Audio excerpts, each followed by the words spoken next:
RX81G ライン。RX81 は紙面規格であるモビルスーツバリエーションおよびミッシングモビルスーツバリエーションに登場した機体で、後にゲーム機動戦士ガンダム戦記に登場する際に加藤木はじめ氏によってリファインされ G ラインの名称を与えられた機体です。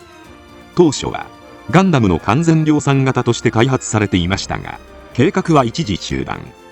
計画が再始動した際にはコンセプトが変更され、フルアーマープランである FSWS 計画の流れを組んだ装備の換装を行うことで多目的な運用が可能な機体として開発されました。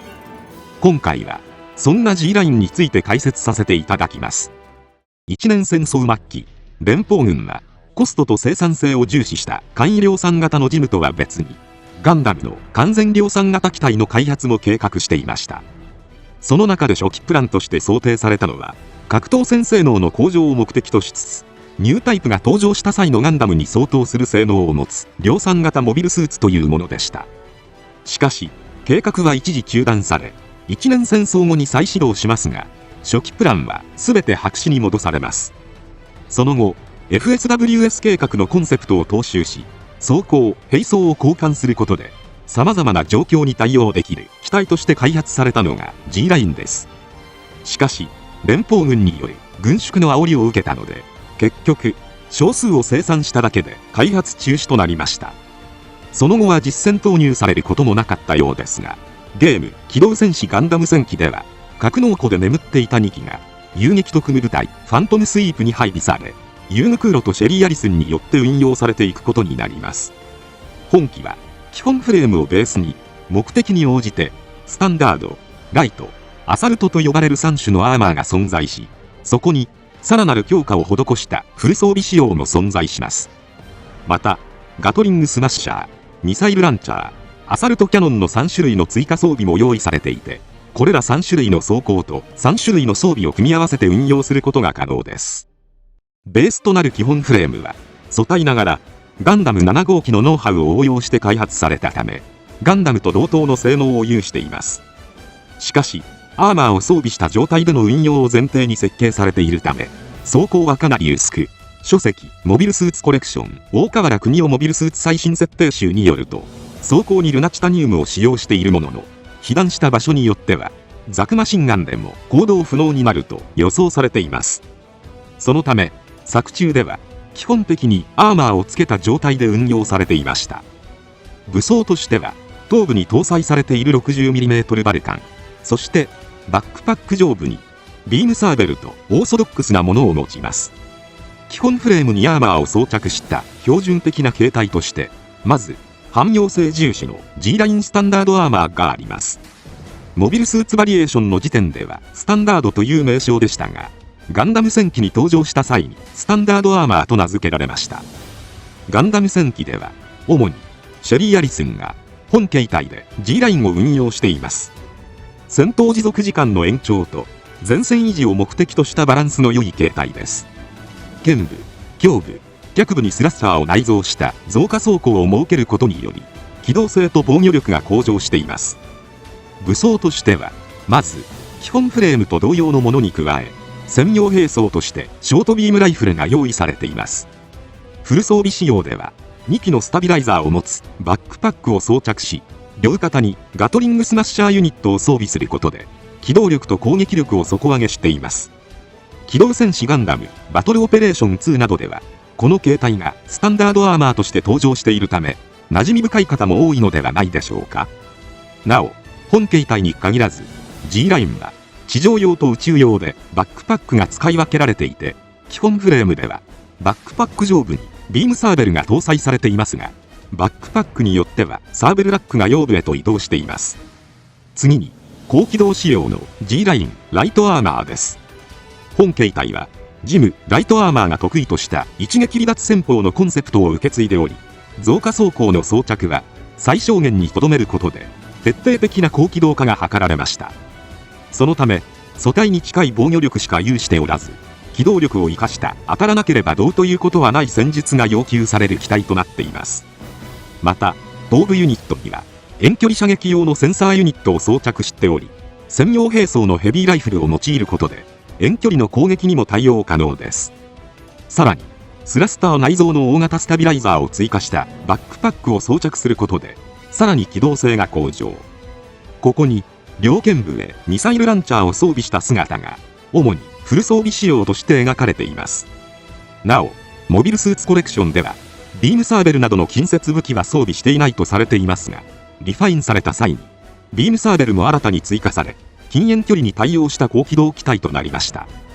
ガンダム戦記劇中では、ユーヌクーロが本形態の G ラインに登場し、イフリートナハトと互角の戦いを繰り広げています。なお、物語終盤で、ユーグがガンダム7号機に乗り換えるため、それ以降は登場しません。次に G ラインアサルトアーマーです。ミッシングモビルスーツバリエーションの時点では、文字設定しかなく突撃型とだけ記述されていましたが、後に加藤はじめ氏によってリファインされた際に、アサルトアーマーの名が与えられました。本形態は、近接格闘に特化した形態で、ジムストライカーの開発技術が継承されているとされています。近接戦特化というだけあって、胸部、肩部、腰部、脚部、さらには頭部にも追加装甲が装備され、多少強引にでも敵陣に突っ込める重装甲モビルスーツとなりました。武装も専用のショットガンにヒートランス、格闘用のクローユニットを追加したアサルトシールドと接近戦特化の構成です。また、フル装備仕様では7機のバーニアを内蔵したドラム型のバックパックを装着。さらにアサルトキャノンを装備することで、接近戦だけでなく中距離攻撃にも対応可能となります。漫画機動戦士ガンダム戦記宇宙世紀0081水天の涙では、シェリーが行方不明になった後、シェリー機をアサルトアーマーへ換装し、ロブ・ハートレイによって運用されました。最後に G ラインフルカスタムです。こちらはガンダム戦記ではなく、漫画機動戦士ガンダム0083リベリオンに登場した機体で、作中では3機がアルビオンに配備されています。本機は G ライン元来のコンセプトである目的ごとに特化した換装プランの一つではなく、総合性能の向上を目的とした形態で、宇宙世紀0083最新の技術でチューニングされた G ラインの改良型として位置づけられています。各部にライトアーマー、スタンダードアーマー、アサルトアーマーの増加装甲を組み合わせつつ装備。バックパックはアサルトアーマーと共通のものに、姿勢制御バーニア4機を内蔵したプロペラントタンクを追加しています。武装としては、ハイブ、ビームキャノン2門、ジムストライカーと同型のものを小型化したツインビームスピア、そして有線射出式のクローを追加したシールドアンカーを装備。さらに、ライトアーマーのヘビーライフルやアサルトアーマーのショットガンなど、各形態の専用装備も使用可能となっています。いわゆる全部の石体ですが、モビルスーツとしての完成度が高く、FSWS 計画の原点であるフルアーマー化による機体性能の引き上げを成功させた機体とも言えます。なお、G ラインは基本的に1年戦争後に開発された機体と設定されていますが、0083リベリオンでは1年戦争の末期にかけて開発された実験機と設定されています。作中では、連邦軍に入隊した元シーマの仲間ゲールハント改めクロイドカーツなどが登場し、GP01 フルバーニアンと互角の戦いを見せていました。このように、現在では多くの形態を持つ G ラインですが、初出となるモビルスーツバリエーションでは、デザインの影も形もなく、RX81 という名前のみの存在でした。その後、ミッシングモビルスーツバリエーションの前身である SD クラブの企画、モビルスーツコレクション、大河原邦夫モビルスーツ最新設定集にて、初めて RX81 スタンダードと RX81 ライトアーマーがデザインされます。同時に、文字のみですが、フルアーマータイプと突撃型の2形態の存在も示唆されていました。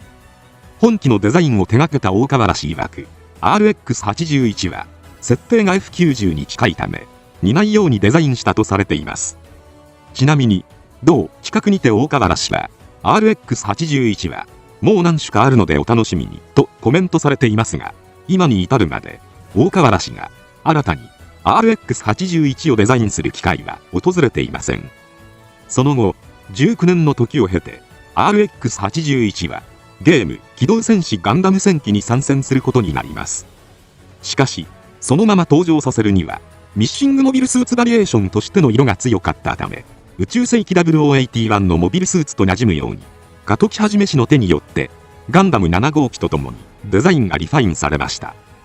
同時に素体となる基本フレームと文字だけの存在だった突撃型をジムストライカーのような近接格闘機として解釈し、アサルトアーマーとして新たにデザインされています。そして G ラインという機体名称もこの時加えられました。